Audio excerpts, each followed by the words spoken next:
온유한 자는 복이 있나니 그들이 땅을 기업으로 받을 것이요. 예수님은 온유한 자가 복이 있다고 말씀하셨습니다. 온유한 사람이 어떤 사람이냐? 거듭난 그리스도인이 온유한 사람이며, 온유한 성품은 강한 자의 미덕입니다. 온유한 사람은 하나님 뜻을 이루기 위해 정당한 자유와 권리까지 절제하고 양보합니다. 치열한 생존 경쟁 속에서 정당한 자유와 권리까지 절제하고 양보하면 어떻게 땅을 차지하고 부자가 될 수 있을까요? 예수님께서 온유한 자가 땅을 차지하고 복을 받는다고 말씀하셨으면 온유한 자가 땅을 차지하고 복을 받습니다.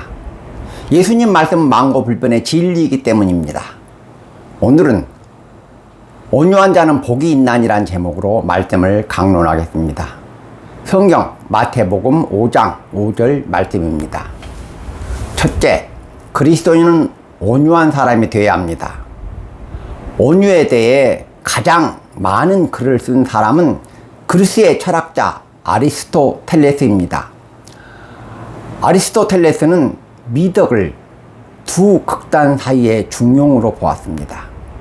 너무 넘치거나 너무 모자라지 않는 중용을 미덕으로 정의한 것입니다. 한 사람은 낭비가 심하고 다른 한 사람은 너무 인색합니다. 낭비하는 사람도 문제지만 인색한 사람도 문제가 있습니다. 이상적인 사람은 낭비하지도 않고 인색하지도 않은 사람입니다. 낭비와 인색함의 중간에 온유함이 있습니다. 또 한 사람은 너무 화를 잘 내고 다른 한 사람은 도무지 화를 낼 줄 모릅니다. 습관적으로 화를 내는 것도 문제지만 도무지 화를 내지 않는 것도 문제입니다. 온유한 사람은 평소에는 화를 내지 않지만 필요할 때는 화를 내서 꾸짖고 책망합니다. 온유란 한쪽으로 치우치지 않는 두 극단 사이의 중용에 속한다는 것을 기억하시기 바랍니다. 다음으로 온유로 번역된 말은 잘 훈련되고 길들어진 가축에 사용됐습니다. 주인은 잘 훈련되고 길들어진 소나 말과 같은 가축을 이용해서 농사를 짓고 일을 합니다. 온유한 사람은 자신의 감정과 행동을 컨트롤하고 절제할 수 있는 사람이란 뜻입니다. 어떤 사람이 자신의 감정과 행동을 절제하고 컨트롤할 수 있을까요? 하나님 은혜를 받고 성령으로 거듭난 사람이 자기 감정과 행동을 절제하고 컨트롤할 수 있습니다. 헬라인들은 힘과 부드러움, 능력과 절제가 조화된 사람을 온유한 사람이라고 생각했습니다. 또 온유한 사람은 자기 자신에게는 엄격하지만 다른 사람에게는 관대합니다. 성경 사무엘하 16장에는 다윗 왕이 그의 아들 압살롬의 반란으로 피난을 간 장면이 기록되어 있습니다. 압살롬의 반란으로 피난길에 오른 다윗이 바오림이란 지역에 이르렀을 때 베냐민 지파의 시므이란 사람이 따라오면서 계속 다윗 왕에게 비난과 저주를 퍼부었습니다. 시므이가 따라오면서 다윗 왕을 저주하자 다윗을 수행한 아비새란 장수가 다윗에게 내가 단칼에 시므이의 목을 베겠다고 말했습니다. 그러자 다윗은 내 몸에서 난 아들도 내 생명을 해치려고 하는데 시므이가 저주를 하도록 버려두라고 말했습니다. 내 자식놈도 나를 죽이려고 하는데 시므이의 역설과 저주가 뭐가 대단하냐는 것입니다. 예수님은 온유한 자가 복이 있다고 말씀하셨습니다. 온유는 두 극단 사이의 중용으로 온유한 사람은 절제할 줄 아는 사람이고 성령으로 거듭난 사람이며 자신에게는 엄격하지만 남에게는 관대한 사람이라고 말씀드렸습니다. 그리스도인은 똑똑하고 냉정한 율법주의자가 아니라 인자하고 덕스럽고 온유한 사람이 되어야 한다는 것을 기억하시기 바랍니다. 둘째, 온유한 사람이 복을 받고 온유한 사람이 신앙과 인생에 승리합니다. 예수님께서는 온유한 자는 복이 있나니 그들이 땅을 기업으로 받을 것이라고 말씀하셨습니다. 온유한 사람이 자족하는 마음으로 평화를 누리고 영적인 복을 받는 것은 몰라도 생존 경쟁이 극심한 사회에서 온유한 사람이 땅을 차지하고 복을 받는다는 것은 선뜻 이해가 되지 않습니다. 성경에서 온유한 사람이 땅을 차지하고 물질의 축복을 받은 경우가 있습니까? 있습니다. 누굽니까? 믿음의 조상 아브라함입니다. 창세기 13장에는 아브라함이 그의 조카 롯과 헤어진 장면이 기록되어 있습니다. 아브라함은 그의 동생의 아들인 조카 롯을 어려서부터 아들처럼 기르고 한 집에서 살았는데 그들의 가축의 규모가 커지자 땅이 비좁고 물과 풀이 부족했습니다. 그래서 아브라함의 목자와 롯의 목자가 날마다 물과 풀을 더 차지하기 위해 싸우고 다퉜습니다.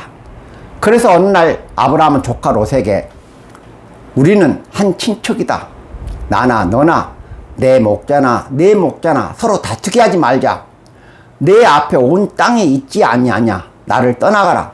내가 왼쪽으로 땅을 차지하면 나는 오른쪽으로 가고 네가 오른쪽으로 땅을 차지하면 나는 왼쪽으로 가겠다고 말했습니다.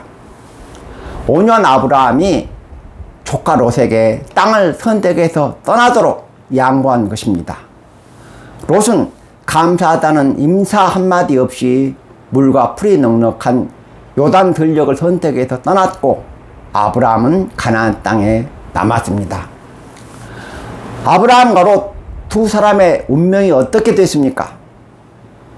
아브라함을 떠나 소돔으로 들어간 롯은 소돔과 고모라가 멸망할 때 함께 멸망했고 아브라함은 믿음의 조상이 되고 가나안 땅의 주인이 되었습니다. 아브라함처럼 온유한 사람이 하나님의 축복으로 땅을 차지하고 신앙과 인생에 승리한다는 것을 명심하셔야 합니다.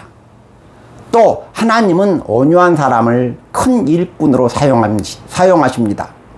성경은 민수기 12장 3절에서 모세는 온유함이 지면의 모든 사람보다 더하더라 말씀하고 있습니다. 모세보다 온유한 사람은 없다는 뜻입니다. 하나님은 온유한 모세를 이스라엘 민족의 지도자로 세워 애굽 압제에서 이스라엘 민족을 구원하게 하셨습니다. 칼빈 선생님은 우리가 그리스도의 양떼 취급을 받으려면 양이 되어야 한다고 말씀하셨습니다. 양이 되어야 한다는 말이 무슨 뜻입니까? 그리스도인은 온유한 하나님의 양이 되어야 한다는 뜻입니다. 오늘날 한국 교회에는 양이 없습니다. 양을 멸시하고 양을 발로 차고 양과 목자를 들이받고 대드는 염소들로 가득합니다. 똑똑한 사람은 많아도 온유한 사람은 많지 않습니다. 오늘날 그리스도인에게 필요한 것은 신학 지식이나 기도 훈련이 아니라 하나님의 양이 되는 것부터 배워야 합니다. 말씀을 맺겠습니다. 온유한 자의 모델은 예수님입니다. 예수님은 하나님을 거역한 인간을 죄에서 구원해 주시기 위해 십자가에 못 박혀 돌아가셨습니다. 온유하신 예수님께서 온 인류를 구원하신 것입니다. 지금까지 인류 역사를 발전시키고 세상을 변화시킨 사람은 강한 자가 아니라 온유한 사람입니다. 온유한 성품은 구원받은 증거이며 온유한 사람은 구원받은 그리스도인을 상징합니다.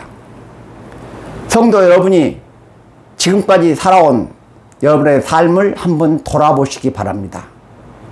성도 여러분의 친구와 성도 여러분을 알고 있는 사람들이 성도 여러분을 어떤 사람으로 기억할까요? 부동산 투기 후 광풍에 편승하여 갭투자로 돈을 벌고 부동산 값을 폭등시켜 가난한 서민들을 낙심시킨 사람들을 하나님께서 기뻐하실까요? 실정법으로는 죄가 되지 않지만 하나님도 그렇게 생각을 하실까요? 그리스도인은 온유한 사람이 되셔야 합니다. 온유한 사람으로 신앙과 인생에 승리하시는 성도 여러분이 되시기를 주님의 이름으로 축원합니다. 아멘.